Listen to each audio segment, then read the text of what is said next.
Dear friend, आज हम पुनः मुलाकात कर रहे हैं एवरेज के तीसरे और आखिरी लेक्चर के लिए, जो कि यूपीएसआई 2026 में एक महत्वपूर्ण चैप्टर है और बहुत ही इजी चैप्टर है। फ्री फंड के क्वेश्चंस हैं और फ्री फंड के नंबर्स हैं। तो हमें आज जो टॉपिक डिस्कस करना है, आज हम सिर्फ टाइप्स ऑफ न्यूमेरिकल्स डिस्कस करेंगे। थ्योरी हम पहले ही डिस्कस कर चुके हैं, तो आप यदि इस लेक्चर को देख रहे हैं तो इससे पहले दोनों लेक्चर प्रीवियस जरूर देख लीजिए, ताकि आपका बेसिक कॉन्सेप्ट मजबूत हो जाए। ठीक है, तो चलिए हम जो पहला क्वेश्चन देखना चालू करते हैं। इसमें आज का कह रहा है कि यदि ए बी सी डी व ई के औसत आयु 40 वर्ष है, तब ए और बी की औसत आयु 35 वर्ष है तथा सी व डी की औसत आयु 42 वर्ष हो, तब ई की औसत आयु ज्ञात कीजिए। तो देखिए, एक बात समझिएगा, हम बात क्या करने जा रहे हैं कि हम यदि उसमें A B C D E की बात कर रहे हैं, यानी 5 लोग हैं ये भैया, और 5 लोग हैं तो इनका औसत आयु 40, तो 5 into 40 कर दीजिए तो सीधे सीधे टोटल इनके आयु की एज आ जाएगी, 200 ईयर्स हो गया। ठीक, इसमें फिर कह रहा है ए और बी की औसत आयु, तो ए प्लस बी इंटू 2 इंटू 35 कर देंगे तो टोटल आयु आ जाएगी दोनों की मिला के, वो आ गई 70 साल। ठीक, सी व डी की देख लीजिए। सी व डी की देखा तो हमने कहा 42 साल है, तो 2 इंटू 42 कर दिया तो ये आ गई आपकी, कितना हो जाएगा, 84 साल। ठीक, तो पूछ रहा है ई की औसत आयु कितनी होगी। तो एक बात बताइए, इसमें a plus B plus C plus D plus E है, यहाँ पे a plus B plus C plus D है। तो हमने क्या किया, इक्वेशन 1 में, ये इक्वेशन 2 बोला, इसको 3 बोला, तो हमने किया क्या, इक्वेशन 1 में माइनस कर रहे हैं 2 प्लस 3 को जोड़ के। तो जब कर दे रहे हैं तो आप देख रहे हैं a plus B plus C plus D plus E होगा, इसमें माइनस होगा a plus B plus C plus D, तो क्या आएगा 200 माइनस 70 प्लस 84। और जब 70 प्लस 84 कर दे रहे हैं तो आप देख रहे हैं, ये जब ओपन होगा तो यहाँ ये पॉजिटिव ये निगेटिव, ये पॉजिटिव ये निगेटिव, ये पॉजिटिव ये निगेटिव, ये पॉजिटिव ये निगेटिव, तो बचा क्या होगा, सिर्फ ई बचेगा। और ई जब बचा है तो यहाँ देखिए 80 और 70 150 यानी 154 हो जाएगा, और 154 हो गया तो ई बराबर कितना बचेगा, 200 में से 154 आप घटा देंगे तो सिर्फ बच कितना रहा होगा, 46 ईयर्स। यानी ये 46 ईयर किसकी आयु हो जाएगी, ये हो जाएगी ई की। तो इसको इस तरीके से लगाना है। अब देखिए दूसरा जो क्वेश्चन कह रहा है कि दूसरे क्वेश्चन में कह रहा है 17 मैचों में एक बल्लेबाज 87 रन बनाता है 17वें मैच में। ठीक है, ये 17 मैचों में नहीं होगा, ये 17 मैच में होगा। 17वें मैच में एक बल्लेबाज 87 रन बनाता है तथा उसके रनों का औसत में 3 की वृद्धि हो जाती है, तब 17वें मैच के बाद रनों का औसत ज्ञात कीजिए। तो एक बात ध्यान दीजिए, दो तरीके से क्वेश्चन को लगाया जा सकता है। हम पहला मेथड देखेंगे और सेकंड मेथड देखेंगे। देखिए फर्स्ट मेथड में पूछा जा रहा है किसके बारे में, 17वें मैच का, तो हमने उसी को मान लिया कि 17वें मैच में मान लिया कि उसने कुल रन बनाए होंगे, रनों का औसत रहा होगा उस समय x। तो यदि x औसत रहा होगा 17वें मैच बनाने के बाद, तो हुआ क्या होगा, 17 मैचेस के रनों को जोड़ा गया होगा, डिवाइडेड बाई 17 किया गया होगा, और जब डिवाइडेड बाई 17 करेंगे तो पुराने औसत में कितने की वृद्धि हो जा रही है, ये 3 की वृद्धि हो जा रही है। तो एक बात सोचिए कि ये कैसे आया होगा, यानी 17 इंटू एक्स कर दिया जाए, मान लिया कि 17वें मैच का औसत x रहा होगा, तो 17 इंटू एक्स कर दिया तो ये क्या आ जाएगा, 17 मैचों के रनों का मैचों की का कुल रन आ जाएगा, कुल रन आ गया। हम देखिए निकाल कैसे रहे हैं, और से कि बाद रनों का औसत x की वैल्यू फाइंड करनी है। तो एक बात बताइए, यदि ये 3 बढ़ा हुआ था तो 16वें मैच तक कितना रहा होगा औसत, x माइनस 3 रहा होगा। ठीक है, 17 मैचेस में से यदि आप 16 मैचेस के रनों को घटा दें, ये 16 मैचेस को यदि मल्टीप्लाई करें तो 16 मैचेस के कुल रन आ गए, मैचों का कुल रन आ गया। जब कुल रन आ गया तो एक बात बताइए, 17 मैच के रनों में से 16 मैच के रनों को घटा दें तो बचा हुआ रन किसका आएगा, 17वें मैच का आएगा। तो यानी हमने क्या किया, 17x माइनस 16x माइनस 3, और जब ये घटाया तो 17वें मैच में कितना रन बना था, 87। तो चेक करिए, 17x माइनस 16x, 16 तियां कितना हो जाएगा 48, यहाँ 48 आ गया, इक्वल टू 87। 17x में से 16x गया तो x प्लस 48 आएगा, इक्वल टू 87। और आप अगले स्टेप में देख रहे हैं x बराबर 87 माइनस 48, तो 17 में से 8 जाएगा तो कितना बचेगा, 7, और 7 में से 4 गया तो कितना बच जाएगा, यहाँ पे 17 में से 8 गया तो ये, 7 में से 4 गया तो 37। तो यानी जो पुराना औसत होगा, 1 मिनट, 18 में से 7 गया तो ठीक, ये हो गया। 17 में से सॉरी 8 जाएगा तो 9 हो जाएगा ना, 17 9 8 17 होता है ना, 17 में से 8 जाएगा तो 9 हो जाएगा, ठीक है।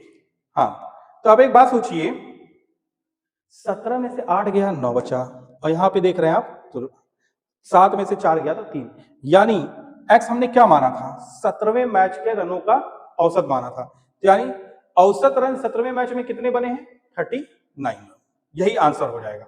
अब दूसरे वाले क्वेश्चन में देखिए, दूसरे टाइप में क्या करिए, फर्स्ट टाइप था, सेकंड टाइप में हमने क्या किया, हमने 16वें मैच का मान लिया 3x, और जब 16वें मैच का x माना है तो 17वें मैच में क्या रहा होगा, x + 3 यानी 3 की वृद्धि हो जा रही है। तो 17 मैचेस के रनों में से 16 मैचेस के रनों को घटाया तो 17वें मैच का रन आ गया 87, और जब ये आ जा रहा है तो इसको सॉल्व करिए, 17x + 73 या 51, 17 34 17 51 माइनस 16x बराबर 87। तो आप देख रहे हैं ये क्या हो जा रहा है, 17 में से 16x गया तो x + 51 बराबर 87, तो x बराबर 87 माइनस 51, और जब 51 आ जा रहा है तो आप देख रहे हैं ये टोटल रिजल्ट कितना आ रहा है, 36। तो आप एक बात देख रहे हैं, ये 36 आ रहा है, तो हमने x माना किसको था, 16वें मैच का, और हमें निकालना किसका है, 17वें मैच का, 17वें मैच के रनों का औसत। तो x 16वें मैचेस तक जो औसत था वो कितना था, 36, और 17वें मैच होने के बाद वो कितने की वृद्धि हो गई, 3 की। तो यानी x 17वें मैच का जो रनों का औसत रहा होगा 17 मैच में, वो कितना औसत रहा होगा, x + 3 यानी 36 + 3 बराबर 39, औसत इतना होगा। तो वही हमें निकालना था, देख रहे हैं आप दोनों जगह 45 आ जाता है, लेकिन सबसे बेस्ट तरीका वही है जिसमें आपसे जो चीज पूछा जा रहा है आप मान रहे हैं उसी को x। तो हमने इसीलिए पहले माना था x, दूसरे वाले में हम 16वें मैच को मान लिया x, तो वहां पे हमें 3 ऐड करना होगा, और ऑप्शन में आपके पास 36 भी होगा और 39 भी होगा, तो आपका जबकि आंसर क्या होगा, 39। कॉपी कर लीजिए, फिर आगे बढ़ते हैं। डियर फ्रेंड, आपके सामने 2 प्रश्न और हैं, और इन दोनों प्रश्नों को जरा देखा जाए तो दोनों यूनिक प्रश्न हैं और एग्जाम में पूछे जाते हैं, तो हमें इनको पढ़ना है और इनको करना है, क्योंकि कहीं ना कहीं आप देखेंगे ये घुमा फिरा के एसएससी हो चाहे यूपीटीपीएससी हो यूपीएसआई हो, हर जगह पूछा जाता है। तो क्वेश्चन क्या है, क्रिकेट के 10वें मैच में मैच तक रनों का औसत 50 था, 11वें मैच में औसत में 2 की वृद्धि हो गई, तब 11वें मैच में कुल कितने रन बने। तो एक बात समझो, इस तरह के क्वेश्चन को करने का मतलब ये हुआ, हमने क्या किया, 10 × 50 कर दें तो यानी 500 रन बने होंगे टोटल, कितने मैचेस तक, 10वें मैच तक, 10वें मैच तक कुल रन 500 रन बने हैं, ठीक है। कह रहा 11वां मैच हुआ, 11वां मैच हो गया तो कुल रन क्या होगा, 11 × 2 की वृद्धि होगी तो कितना हो गया, 52 हो गया, और ये कितना आ रहा होगा, 2 7 और 5 572 रन, मल्टीप्लाई करने पे आ जाएगा। अब एक बात सोचिए, जब इतना आ गया तो कह रहा है कि 11वें मैच में कुल कितने रन बने, तो हम टोटल 11 मैचेस के रनों में से 10 मैचेस के रनों को घटा दें तो 11वें मैच का रन आ जाएगा। तो 11वें मैच का रन क्या रहेगा, टोटल ये 11 मैचेस का रन हुआ है, मैच का रन जो होगा 572 माइनस 500, और जब घटाएंगे तो कितना आ जाएगा, 72 रन, यानी 11वें मैच में कुल कितने रन बने, 72 रन बने। हमने क्या किया, कुल 11 मैचेस के रनों में से 10 मैचेस के रनों को घटा दिया तो 11वें मैच का रन आ गया, और यही हमारा आंसर हो जाएगा। अब देखिए इस तरीके के क्वेश्चन को किस तरह से किया जाता है। क्वेश्चन कह रहा है कि जब किसी 8 व्यक्तियों के समूह में 30 वर्ष के एक व्यक्ति को हम क्या कर रहे हैं, नए व्यक्ति से बदल देते हैं, तब पुराने औसत में 4 वर्ष की वृद्धि दर्ज हो जाती है, तब नए व्यक्ति का आयु ज्ञात कीजिए। एक बात बताइए, जब पुराने व्यक्तियों के समूह में से देखिए क्या हो क्या रहा है, 2 तरीके हैं इसको। एक तो ये करिए कि 8 × 30 कर दे रहे हैं, सॉरी 8 व्यक्तियों का समूह मान लिया हमने, x आयु रही होगी औसत, तो 8 × x किया है तो ये टोटल 8 व्यक्तियों का समूह तो अभी भी है, लेकिन आप एक चीज देख रहे हैं कि जो पुराना औसत है, यदि हमने नया औसत से चेंज कर दिया तो उसमें 4 की वृद्धि हो जा रही है, यानी अब जो नया औसत बन रहा है x प्लस 4 बन रहा है। और जब वृद्धि हो जाए तो वृद्धि में से जब पुराने वाले औसत को घटाया गया तो ये कितना रहा होगा, x माइनस 30 रहा होगा, कुछ तो रहा होगा। तो देखिए हो क्या रहा है, 8x प्लस 8 चौके 32 माइनस 8x बराबर x माइनस 30। जितना पॉजिटिव उतना निगेटिव, तो x बराबर, और ये माइनस 30 इधर ले आइए, तो 30 प्लस 32 बराबर हो जाएगा 62 ईयर्स। एक तो इस तरीके से आप कर सकते हैं। दूसरा एक फॉर्मूला होता है, जिस व्यक्ति की एज रिप्लेस किया जा रहा है उसको लिखिए 30। सेकंड मेथड है ये, शॉर्टकट मेथड हम करने जा रहे हैं। ये पहला मेथड था जो हम ट्रेडिशनल एवरेज के मेथड से चल रहे थे। हमने क्या किया, जिस व्यक्ति को रिप्लेस किया उसको लिखा। जब वृद्धि होगी तो हम हमेशा पॉजिटिव लिखेंगे। जितने से वृद्धि हो रही है, 4 से वृद्धि हो रही है, 4 लिखा, इनटू। अब ये देखते हैं कि ग्रुप में यदि पुराना व्यक्ति हटा तो ग्रुप में अभी कितने लोग मौजूद हैं। यदि पुराने व्यक्ति को हटा के एक नया व्यक्ति लाएगा तो ग्रुप में अभी भी कितने लोग हैं, 8 लोग हैं। तो कितना आ जाएगा, 30 प्लस 8 चौके 32, यानी 30 और 32 कितना हो जाएगा, 62, यानी 62 ईयर्स। और ये एज किसकी आ रही है, न्यू पर्सन की एज आ रही है, यानी नए व्यक्ति की एज आ जाएगी, न्यू पर्सन एज। तो नए व्यक्ति की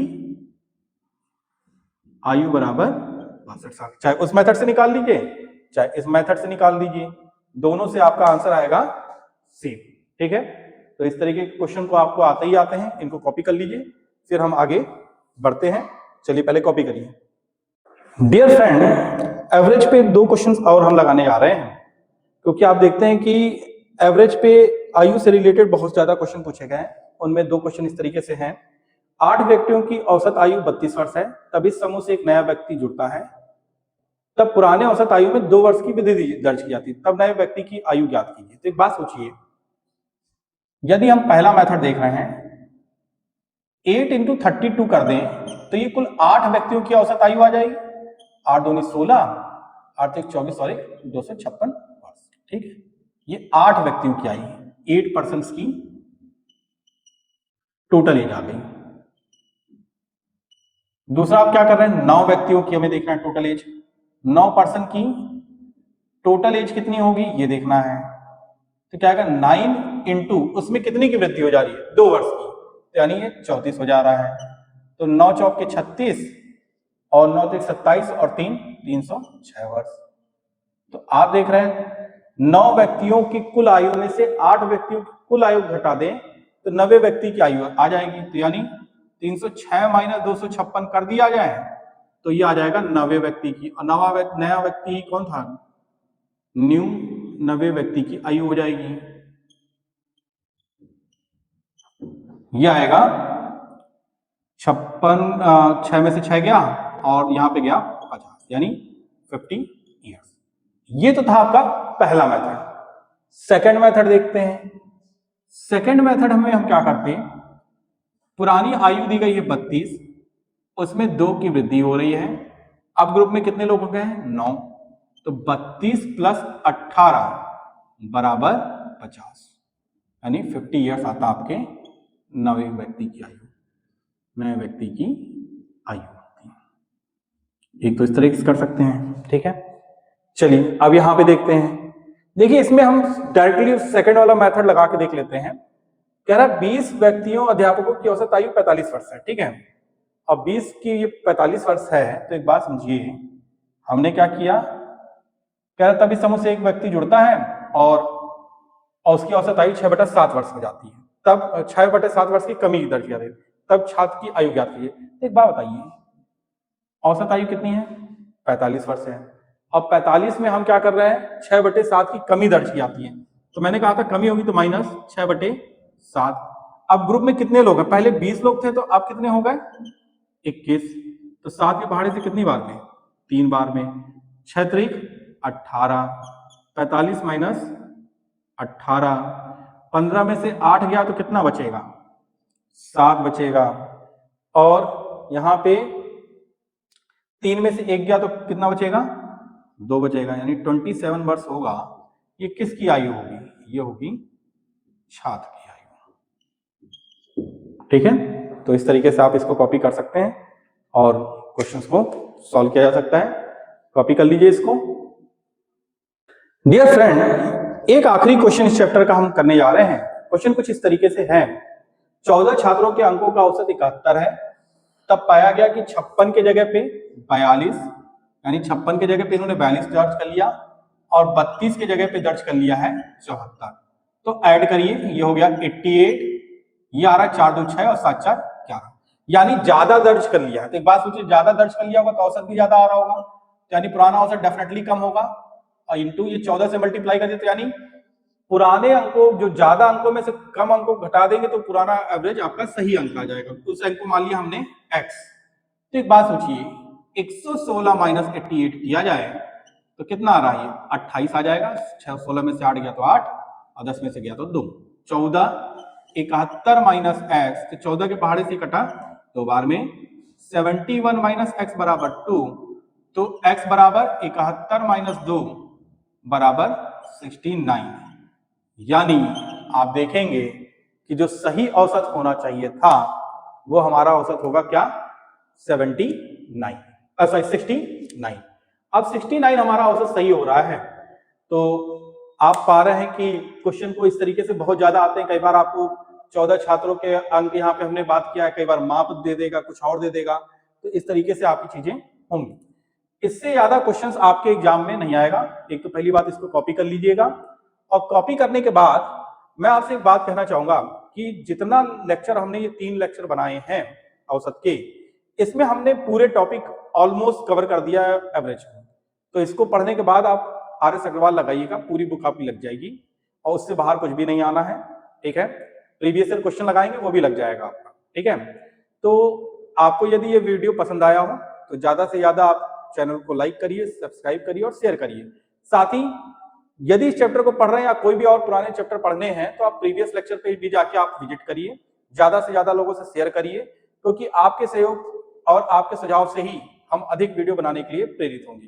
साथ ही हमारा ग्रुप भी चलता है व्हाट्सएप का और टेलीग्राम का, तो यदि आप स्क्रीन पे पहले नंबर पे यदि ग्रुप लिख के भेजेंगे व्हाट्सएप पे, तो हम आपको उस ग्रुप में और टेलीग्राम पे हम ऐड कर देंगे। ठीक है, साथ ही आपसे फाइनली रिक्वेस्ट है, अधिक से अधिक चैनल को लाइक, शेयर और सब्सक्राइब करें। आज के लिए बस इतना ही, धन्यवाद।